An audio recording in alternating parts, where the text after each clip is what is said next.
You're listening to the Woman of Value podcast. You are about to hear the story of a woman who is following her dreams and passions and creating positive change in the world.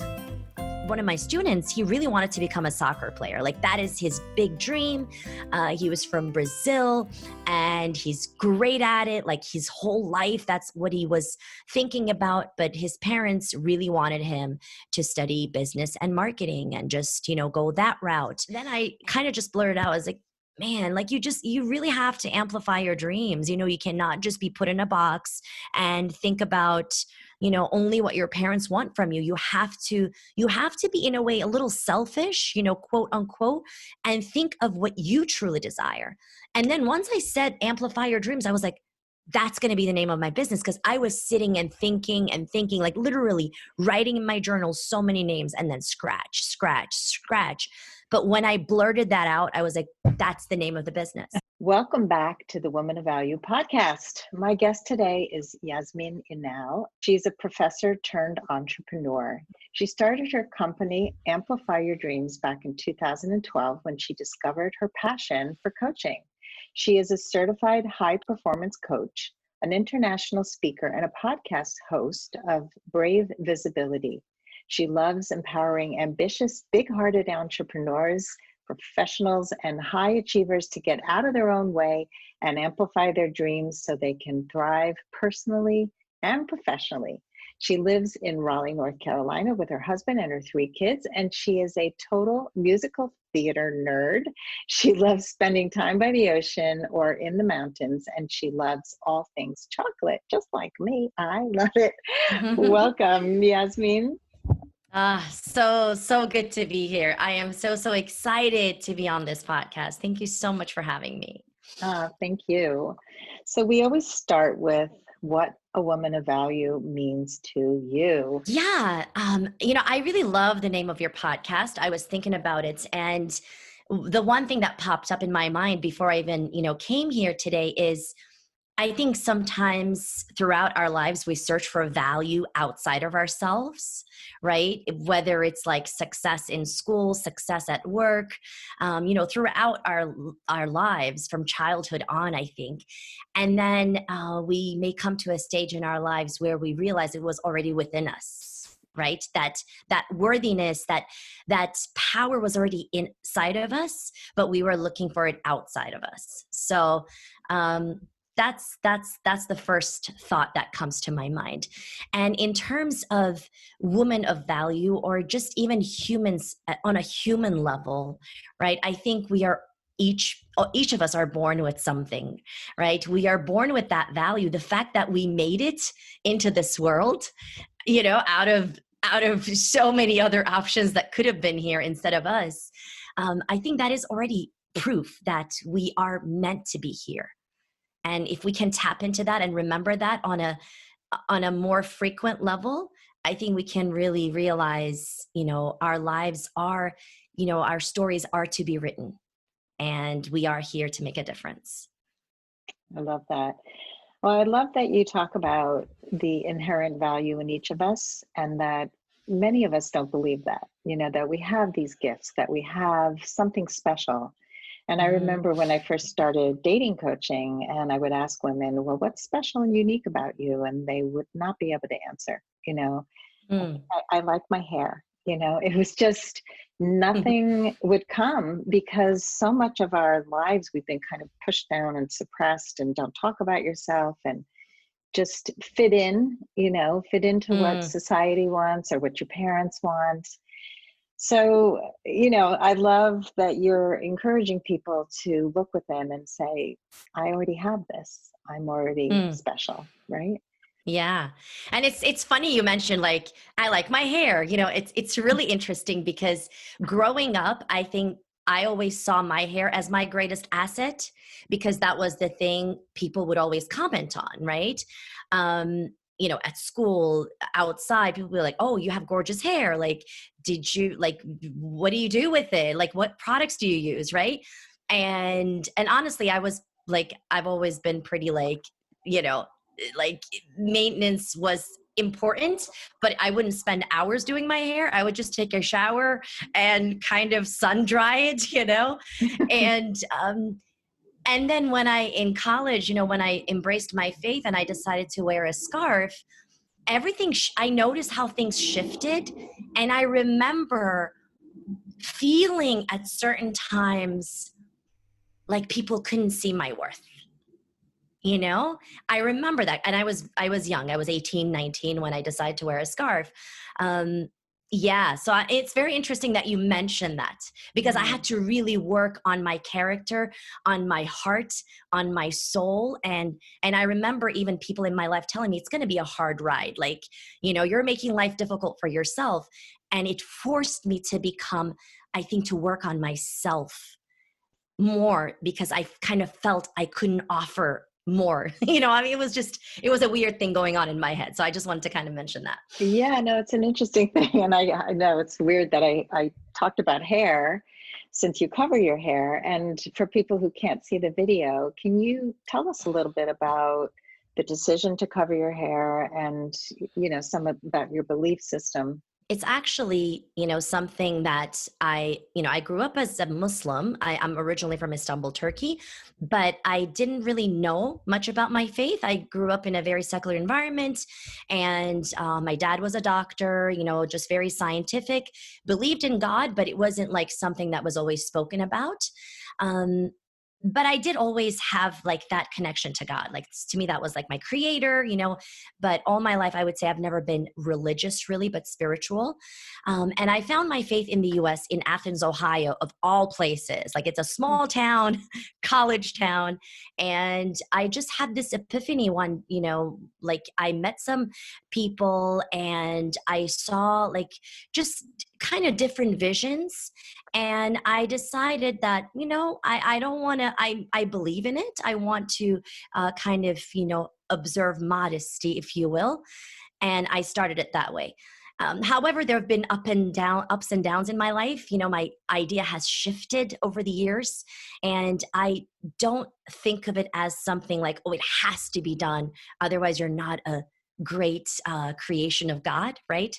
So I don't believe in its, being mandatory. I think it's a choice, and it's something that reminds me that life is bigger than what I am, right? There is a bigger thing out there, and my purpose of being here on this earth is greater than me. So it's kind of something that gives me that trigger and reminds me that I belong to something greater.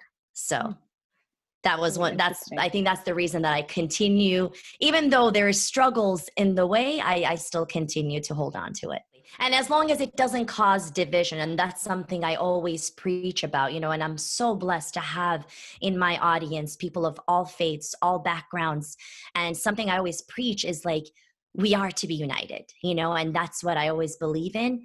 And our paths need to unite. And, I think that's so important. Part of the worthiness piece, like we are all worthy to be who we are authentically, joyfully, and come also together to really embrace unity on a bigger level, on a greater level. I love that. I so agree with you. And it would be great if more people felt that way, because we'd have a much better world, I think, when we realize how much we have in common, much more than our divisiveness is our commonalities. I think with the COVID right now, I think we're feeling that, because we're all in this together, right? As on a global level. And I think I'm seeing shifts already. So hopefully something amazing will come out of this, struggle we're all going through.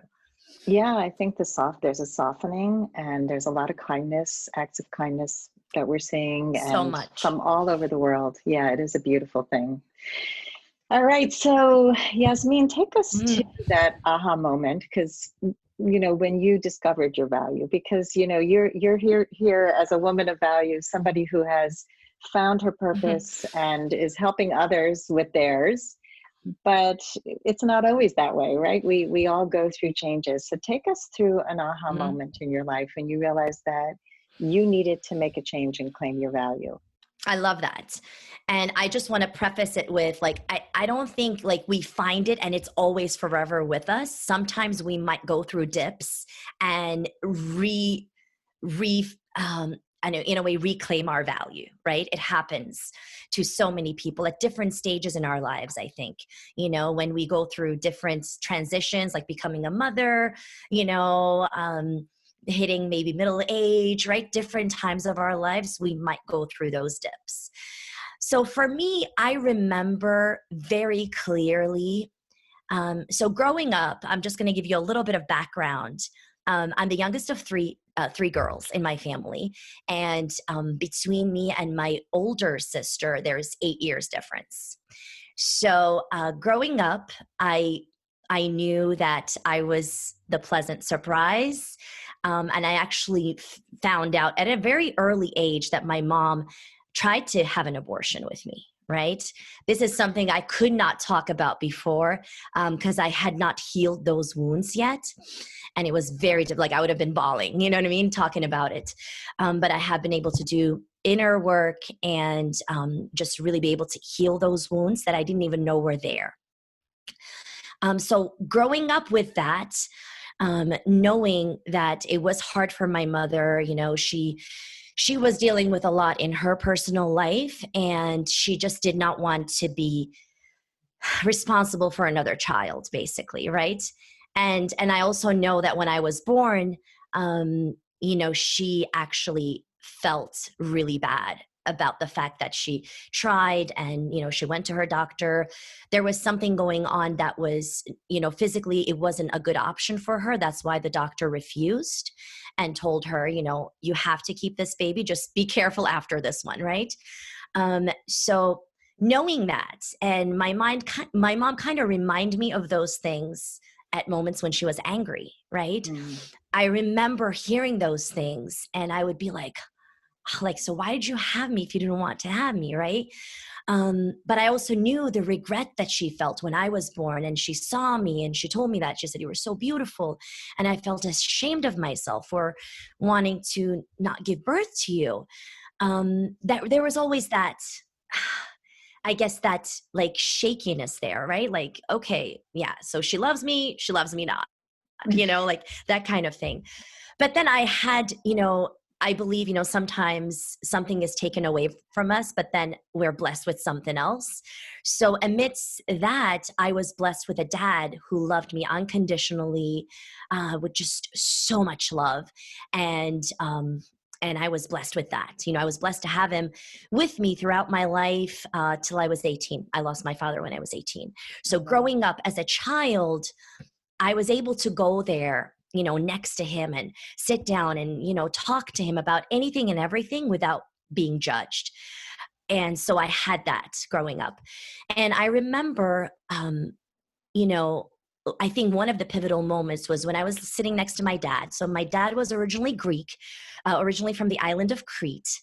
And he would sing me songs that his mom would sing to him. He would tell me stories on the island of Crete. And I remember sitting like on his lap as a kid, which I always did, on the armchair, and just listening to stories and listening to his life and lessons. And I remember like looking into my dad's eyes and seeing so much love. And I remember like, you know what? I'm valued. I'm so valued. I'm seen, I'm heard, I'm loved. And to me, that was really powerful. I remember that as a kid. So that was one pivotal moment, I would say. And also when I was in high school, middle school and high school, I was a musical theater nerd. I joined the drama club. That was something that was kind of just landed on my lap. They were announcing we're looking for actors. I had never tried that. And I was in 6th grade when I first, auditioned and joined. And I loved it. I found so much peace on stage. I was like, oh my gosh, like this is home. This is home because there's an audience who validates your presence. They're happy that you're here. They love what you're presenting. They're crying if it's something dramatic. They're laughing if it's something amazing. And I fell in love with that, and I did that for 6 years throughout middle school and high school. And to me, I remember very specifically, I was Eliza Doolittle in My Fair Lady. And I remember the director of our school play, who became a greatest mentor to me, who kind of became like a second father, in a way replaced, the love that I was seeking from my mom, kind of like as a mentor, as a teacher. I really looked up to him. And I remember seeing him in the orchestra pit, and I remember him like crying from joy. And I remember looking up in the audience and just seeing the audience members. And I said, you know what? I'm meant to be here. Two really powerful stories. Thank And you. what I hear, there's a thread that runs through both of them, which is the importance of being valued, being seen, being heard, feeling loved. And yeah, I mean, it just feels like it's all connected. It really is. And not from that, sometimes, people will misunderstand. They're like, oh, you just want to be the center of the show. I mean, I am an extrovert, right? So I am very social, and I love people, and I love talking. But at the same time, it was never about being the center. It's just being, validated for being here, and valued as a human on that human level. And I think everyone deserves that. Yeah. That's why I'm so passionate and so into like diversity. And I don't mean it just like a political agenda thing, like, oh, we should be diverse and everybody should be celebrated. No, I really mean it on a human, every single day level. Like when you see an old person and they're struggling, maybe, I don't know, carrying their bags, like being able to go there and help them, seeing them, not just like passing by them and like they don't exist because now they're older and they're not running outside and they're not maybe super important in your eyes, but you know what? They're somebody's grandmother. They're someone's mother. So being able to see the value of each person in a society, I think, is the key. Totally. Yeah, it comes across. I mean, and not for a minute did I think that you were on stage just to get attention. Thank you. It's about your voice, about your unique voice and your relevance and everyone's relevance. And, I'm an introvert. And when I started getting on stage after becoming a coach, it was never in my purview to be on a stage because it felt so out of character with who I was. But when it became about the message, when it became about not hiding, then I could do it, and actually I was motivated to do it because the opposite would be, I would be small and I would not be fully amplified, as you would say. So I think that people really don't understand all the time, the reason there are people on stage who just want attention. And those people often feel empty because when the attention's gone, they don't have relevance for themselves. Yeah. Right? Yeah, absolutely. For sure. Yeah. Yeah. So it's definitely coming from a very deep, loving place I can see in you.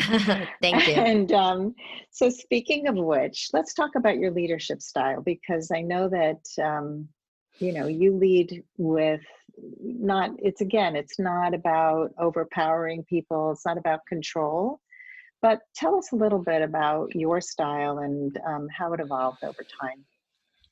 I love that question. I don't think I've thought about it super deeply, like in that way, but I love it. And from what I have been told by my audiences, by people who know me well, is that I have a unique, I guess, kind of like a good balance of the feminine and the masculine energy. Like I am an overachiever, and I have had to learn to not become the perfectionist, because I used to be, and I had to learn to tone that down in a way and actually focus on what matters, focus on the priorities, and not trying to do it all in my life. But so I have that, I think, that masculine energy, but also that, feminine energy of flow, because I really want to enjoy life and I want people to enjoy life. And when I say high performance coach, like people are like, that sounds really like super driven. I always have to explain what it means in my world. To me, high performance is like about, performing at levels that you want to, right? And it's you determine what that means for you, but doing things with love and joy and authenticity.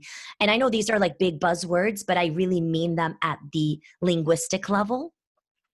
And just being able to, like, let's say you're, working with a client, really focusing, being present there, really being that service driven person, or you're spending time with your family, really feeling that joy. So I think it's a lot of mindfulness piece added to the high performance. So I think that's kind of the way I like to lead, and just leading with love, leading, role modeling the way. To me, that's really important. If I feel like I'm out of alignment, I have to take a step back and, check in with myself. Okay, am I eating well? Am I drinking enough water? Like, I'm literally always around the house with my hydro flask, 1 liter. Yes, cheers. Making sure that I'm getting my exercise. Like right now with what's going on in the world and the gyms being closed, probably that's my greatest struggle, because it's not the same. I don't have all the machinery, the equipment that, my gym has. And at the same time, I'm like, I still have to get my exercise. So what am I doing? Right? Having those morning routine, the evening routine. So role modeling the way, to me, walking the talk is way more important than having, like kind of showing myself up there as if I am walking the talk, but I'm not. I have to feel that I am really role modeling the way. Yeah, as a human. Yes. Again, humanity is important here. But that balance it's not only important for your clients, but for your family. Like, to be able to have a mom who's present, who can make time and prioritize her children, her husband, and your work. I mean, your job is consuming, and without that balance, you're not role modeling well for them either. No. Right. And you feel that guilt, when you don't. I know that the times that I don't, it's like piercing my heart. And then I have to somehow get creative, and it's like, okay, what can I shift in my calendar? What am I saying yes to that's not important, that's not aligned with my core values? Like, I've really had to learn that. The first few years of entrepreneurship, I was saying yes to every opportunity. I wanted to be on all the podcasts and on all the summits and everything that was coming my way. Now I'm really able to comfortably say no to things that are not the priority, or that's not in alignment with how I want to lead. Boundaries, baby. Yeah. I mean, high performance is curvy road. Yeah, no, I totally get it. And when you are really in high performance, you are not saying yes to everything, because that's burnout. You're not the burnout coach, right? You're the, let's try and balance our lives. And you do have to take those steps back and see, like, am I saying yes to things that are draining me, that are not in alignment? And I love how you just keep trying to stay centered and do what works, right? Yeah. And I do, it doesn't mean I'm perfect and I do it perfectly at every time. It's impossible. And when I do, falter and say yes to something, it's like, oh man. But it has to be, again, bringing the joy to everything that we do. And if you have agreed to do something for a friend or for someone, understanding also the intention behind that. Okay, I really want to help this person. Maybe it is a little bit too much on my plate. Maybe I didn't have to bake or, do whatever that was supposed to. But then if you bring the right intention to it, I think then there is, again, abundance in your life. I think sometimes we might be in a situation where it's stressful, we've said yes to, but maybe that was to bring, another level of joy or gratitude or a different perspective into our lives, I think. Yeah, intention is so crucial. So many people do things with the wrong intention, like they give to get, or they give out of obligation, and then they're resentful and they don't know why they're exhausted. And so it's like, when you take that step back, and again, you're mindful about what is my intention? And I'm doing it with joy. I'm doing it, and the person feels it. They can Yeah, feel the difference. It's beautiful. 100%. Mhm. Yeah. So let's talk about what you're creating in the world now. I know that you pivoted from being a professor to coaching, and before we started talking, you said you're creating some new things. So yeah, tell us what's going on in your life. Yeah. So I taught for 14 years. 2012 is when I had like that epiphany. Actually, end of 2011 is when I got my first life coaching certification. I didn't even know of that term, to be honest with you. I come from a world of academia. When one of my supervisors told me, "You would make a great life coach," I really paused and I was like, what is that? Like, what the heck is that? Never heard of that. Um, and then I did some research and I'm like, oh, okay, I know like Tony Robbins, and I mean, like, I'm familiar with, Brian Tracy and all of those people, even though they may not necessarily call themselves that. To me, there were motivational speakers and authors and people doing some, stuff out there. Right. And so end of 2011, then 2012 is when I was like, okay, officially started Amplify Your Dreams, registered it as an incorporation. And 2014, end of 2013 actually, is when I completely left academia. So it was a big transition. It was big. And since then, I've been running my coaching business, doing mostly private, one-on-one group sessions, group coaching, and kind of like a mastermind style. And I've done some live events. So the live event, it was going to happen again this year. So I've done 2 so far. It's like a yearly thing. And unfortunately, with everything that's going on right now, it's just uncertain. So that has been canceled. So just working on something that is going to be on an online summit forum. That is one thing I'm working on that I've never done before, to replace that live event in a way, and be able to bring some amazing speakers and be able to just, add value. So that's pretty much what I can tell you, and I'll Okay. definitely share with you more details once, it's going to be towards the end of this year. So really Cool. excited working on that. But Yeah. in the meantime, still keeping up with my clients. I've had, been blessed with an amazing clientele, that have been lots of repeat clients, and so been running that. Right now, it's, with the world changing and with all the kids at home, it's been an adjustment. And I am so grateful and thankful again to all the inner work that I have learned that I need to tap into on a daily basis. Like, meditation is a requirement for me these days. It's like, I cannot skip it. It is for my sanity. There are certain things, right, that have to be part of my protocol. So that way I can actually function as a sane, amazing human, to the best of my ability.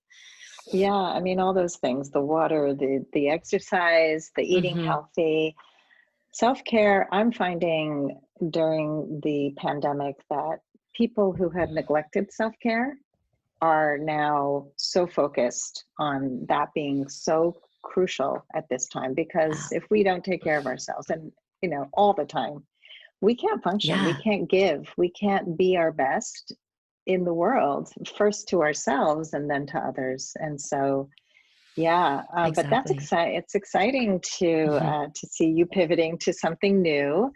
Thank And you. yeah, so can you take us through like a client experience? Like, if do you have a favorite client story so people get a better idea as to how you help people? Sure.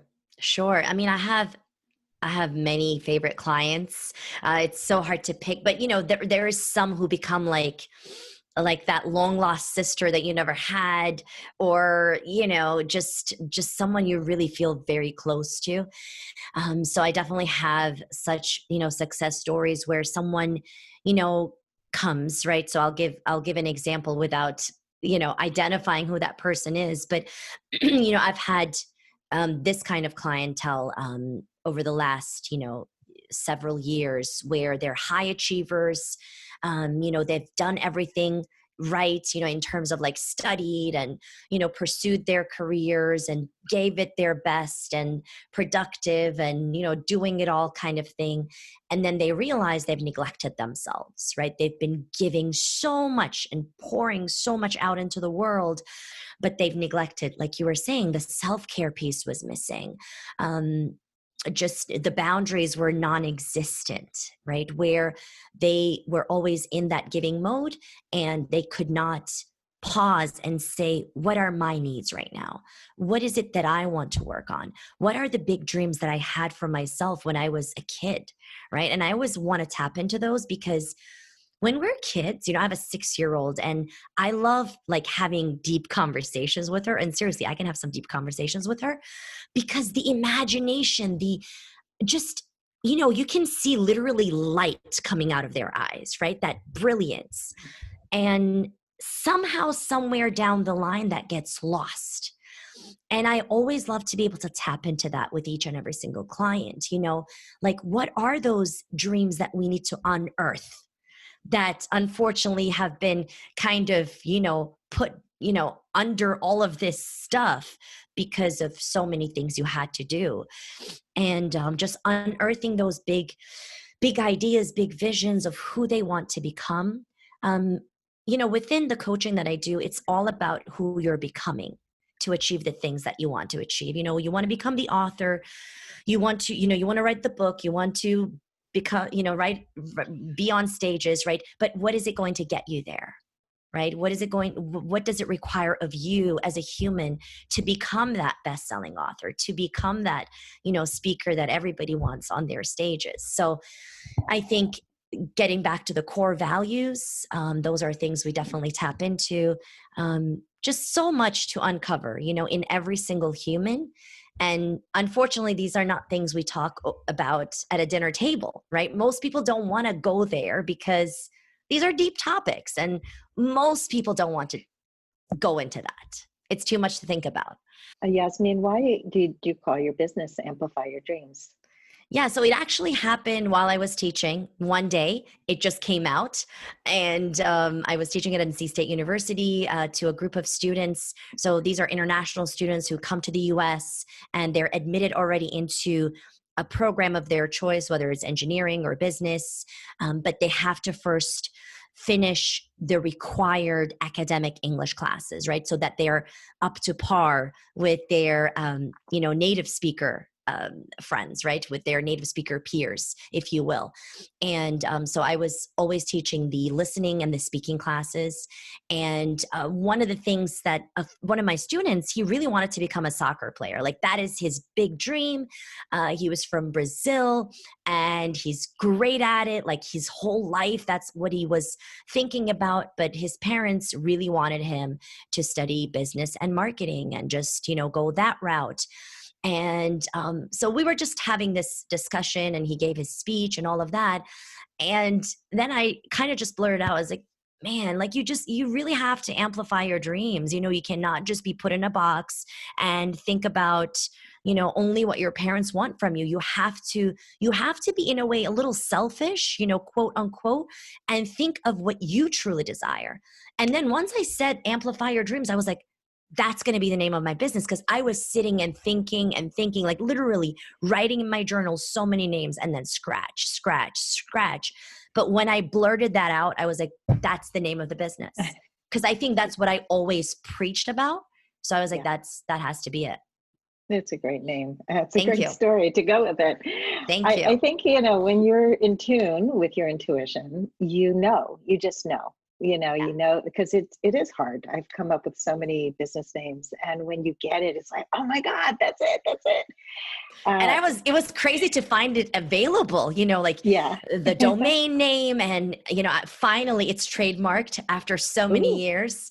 And I'm so glad that it was available and it was there for me, that I could register it and everything was fine. It was meant to be. Yes. Thank you. So we're going to go into the lightning round now. Are you ready? Ooh, ready.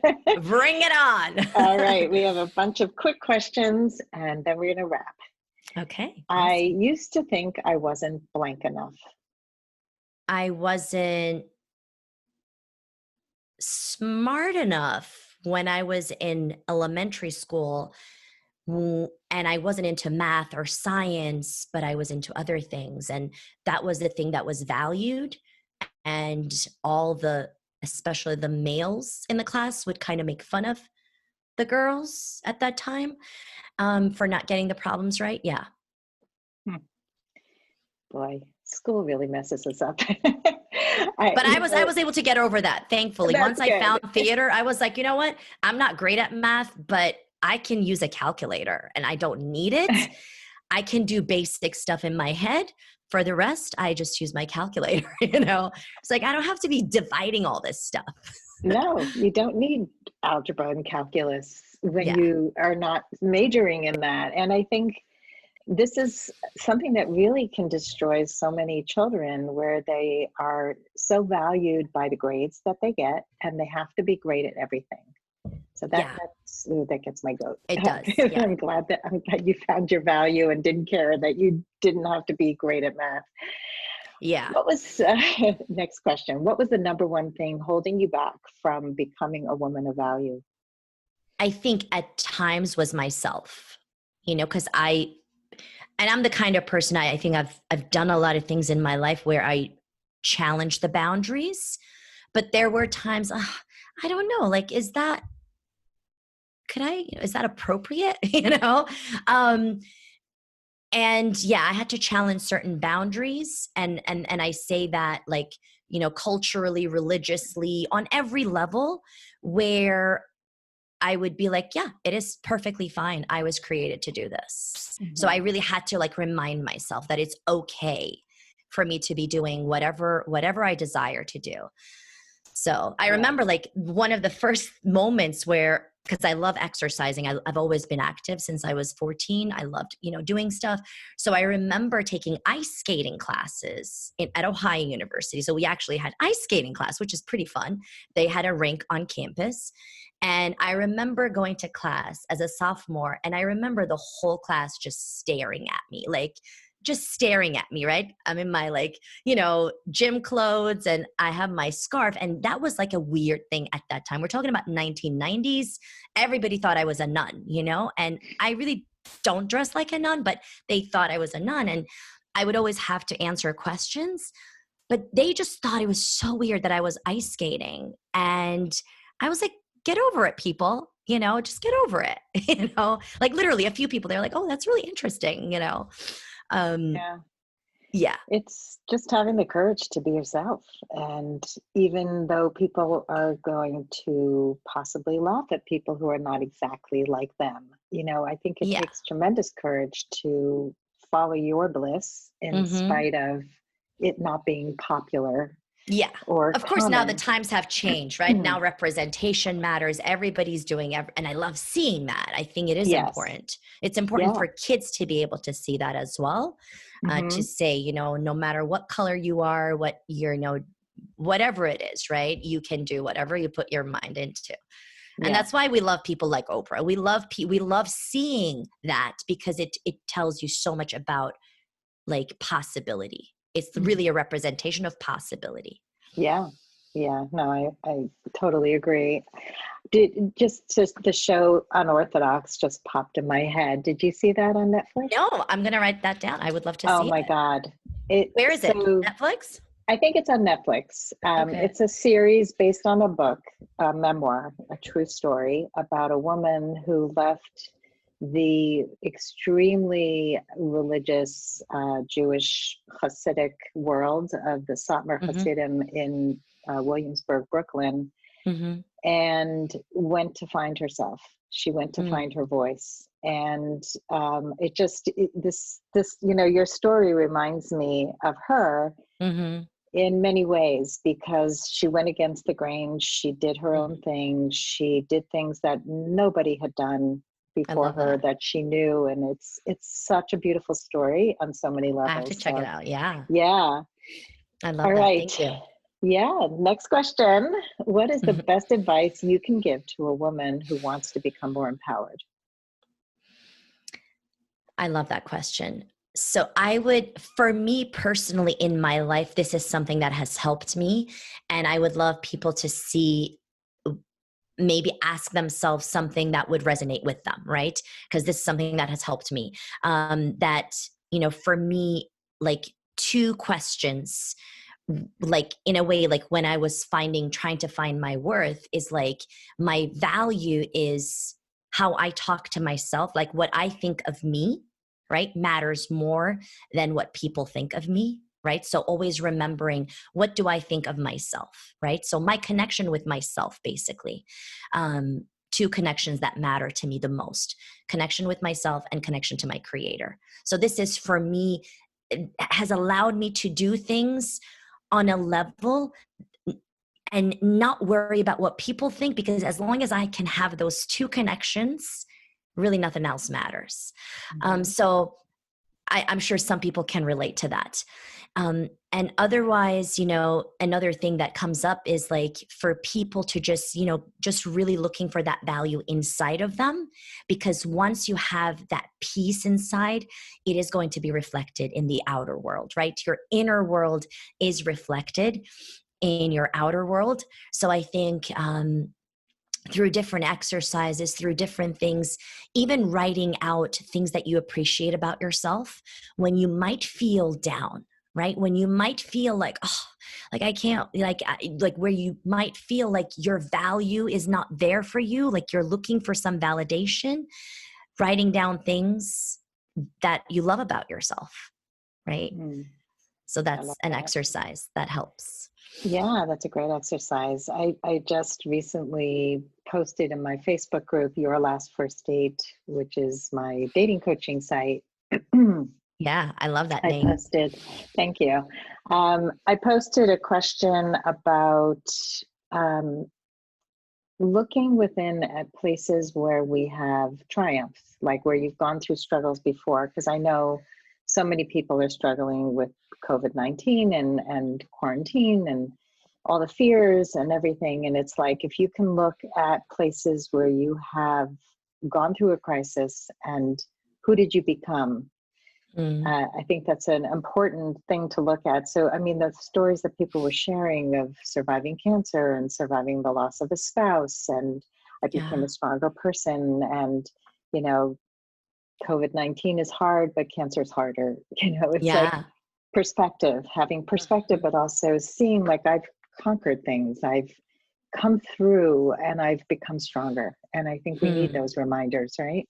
Oh, yeah. I call it the I survived list. I actually like to have, clients do that. If they're going through like a major struggle, major challenge, just write down everything you have survived so far in your life. Like, go as far as you can, as far back as you can remember. And people usually it's a very emotional experience to have to write those things down. So you have to be willing to sit down and cry while you're writing, but it's a very powerful exercise. Yeah. Survive, knowing that you've survived stuff and you're going to be okay. I'm going to steal that if I can. Yeah, of course. I don't think I came up with that because I heard of it. I probably read it somewhere in a book or in a blog. That was, I've been within the personal growth journey since 19 officially, when I first read Stephen Covey's book. The 7 Habits of Highly Effective People. And I was hooked after that. I was like, oh, I like this kind of books. Like, what are these called? Oh, self-help. Yeah. I like to grow. So I probably read it somewhere. Yeah. Stephen Covey. Amazing. My daughter and her husband are pretty much raising their kids with the Stephen Covey model. And I love that. They're Montessori, Stephen Covey, like they're really into learning and growing. And that makes me really happy to see that. Yeah. That's why we moved down to Raleigh, actually, from New York City. We used to live in New York City. My husband and I, we met in New York City, and we lived there for 12 years, then moved down to Raleigh because we discovered an elementary school here that was teaching all the 7 habits of Stephen Covey, the Covey method. And he had actually been to the school and taught the teachers and all of that. So we were like, let's do it. So both of our sons graduated from there, our older 2 kids. Wow, that's so awesome. That was a blessing. Yeah. Yeah. Well, it's also choices that you make. You know your values, and you make choices according to values, not according to the externals, right? Yeah. Yeah, for Yeah, sure. that's an important thing for people to hear. Yes. All right, two more questions. What Okay. advice, Ready. what, okay, what advice would you give to your younger self? That everything is going to be okay. I remember losing my dad at 18. Um, the grief was very interesting. Honestly, I was actually very strong, but I'm not sure if it was like strength that I had to own because I knew he was gone. And also it was summertime. I was in Istanbul. I had gone back after my freshman year. So I was coming back to the US after 6 days of his passing. So in a way, I don't know how I internalized it, but I remember the grief period being, I'm going to miss him so much, but I know he's in a better place. He was very sick. So I was, in a way relieved that he was not suffering anymore. But also kind of thinking like, oh my gosh, he's not going to see me graduate. He's not going to walk me down the aisle, just all the things of like the person I was closest to growing up was hard. So I think just, yeah, everything is going to be okay. Everything will be fine, like losing him is going to be replaced with the strength and love from other people and just, yeah, Yeah. that younger self. And that Yeah. looks don't matter so much. When I was younger, I was very skinny, super, super skinny. I just didn't have appetite. I guess I remember my dad always trying to feed me and, yeah. And people would make fun of me. Like people, would say things and then I would respond back because I always had like a answer. People would be like, wow, you look like Pinocchio. You have a nice, you have a big nose. And I'd be like, Oh. my nose gives me character, like I would like, I'd be like, like kind of snap back, but deep down it would hurt, and growing up, yeah, like just understanding overall, what? It's not about how you look necessarily. It's really what you can bring out of you that makes you shine and you look like the most beautiful person because you are a great person. And that reflects, it's like the reflection of your soul. So yeah, I understood that eventually. I think when I came to the US, 17, 18. It's hard growing up. It is. I was super skinny too, and I was made fun of a lot by relatives. And like, eat something, and every time I come in, just here's some cake, here's some cookies, and here's like a string bean, and it's like, yeah. And then when you gain weight, you're too fat, and my mother will send me pictures. Your hair looks so much nicer in this photo than it. Thank you. Yeah. So it's just being I'll take able it to as a have the compliment. results, right? Just to blow it all out. Yeah. All right. And finally, Yasemin, how would you like to be remembered? I love that question.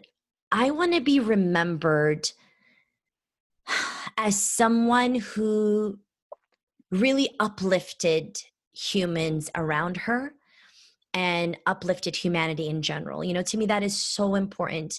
And the level of it doesn't really matter for me, but I just want to be able to uplift and unite and be able to bring people together, and I want to be able to do those things through everything that I do.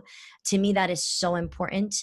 Of course, I want to be able to grow my platform so it can be on a grander scale, but I'm not attached to the outcome.